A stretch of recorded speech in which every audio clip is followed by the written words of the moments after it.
Yes, I do. Although there will be less pressure to do it now that he's no longer a candidate for attorney general.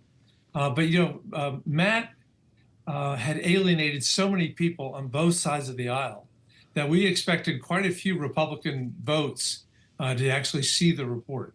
It's less important now unless he decides to come back. And he won the election. He resigned from this Congress, but he hasn't resigned from the next Congress yet. So this may be not moot yet.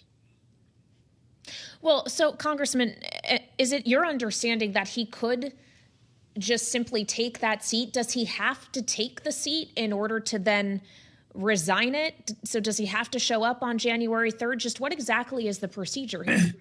Kaylee, good question. And we relied on Joe Morelli, who's the Democrat who leads the House Administration Committee. And he basically said, we don't know. We've not really been in this position before. But it's not clear that he can resign a seat that he's not been sworn into yet. But if he doesn't show up, what happens then? In any case, I think an awful lot of people think that whether he serves or not, that the people have a right to know what that ethics report says.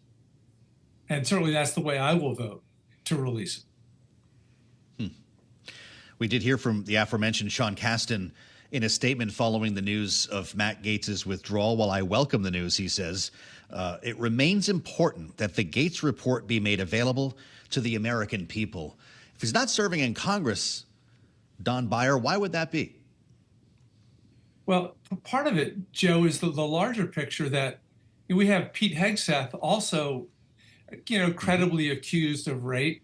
We have some, I think it's in the double digits numbers of cabinet and sub-cabinet officials that are circulating right now that have had charges of sexual assault, including RFK Jr., that this seems to be the new qualification for Trump cabinet. I think the more we address this directly, and hopefully with the clear message that we want people who are have high integrity, that treat women with respect, treat each other with respect, should be part of what it means to be a cabinet member in this United States. Well, and as we think about women here in particular, Congressman, I'm sure you've seen, as many of us had, the reports, the police reports specifically of the incident in 2017, allegations of sexual assault regarding a different cabinet nominee, the defense secretary designate Pete Hegseth. Now that some of the scrutiny will be taken off of Matt Gaetz, since he's withdrawn himself from consideration, it could put a greater spotlight on that individual in particular. Do you expect he will face an uphill battle to Senate confirmation over some of these very same issues you were just alluding to? Very much so, Kaylee. And it begins with the sexual assault allegations, some of his family past. But it's going to quickly move on to the fact that a National Guardsman with service overseas, which we very much respect, has never managed an organization more than 30 people, moving on to one of the largest and most complicated organizations in the world. When you move in somebody like Lloyd Austin or Jim Mattis, who have managed in the tens of thousands, the hundreds of thousands, that's a very different set of management and leadership skills than what Pete Hegseth has shown us so far. And what we mostly know of him is his advocacy for returning a Navy SEAL badge to somebody who shot a handcuffed man in the back of the head and was convicted of murder. I don't know anything about that, Congressman, but I do want to ask you about the looming choice for Treasury Secretary.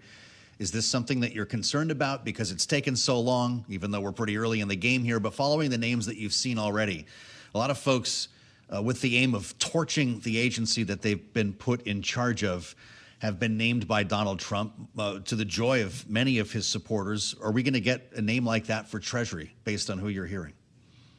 Joe, my great concern is that not so much that a Treasury Secretary will try to tear down the U.S. dollar, but rather that he or she will buy into the Trump commitment to 10 and 20% tariffs on every one of our trading partners and 60% plus on the Chinese.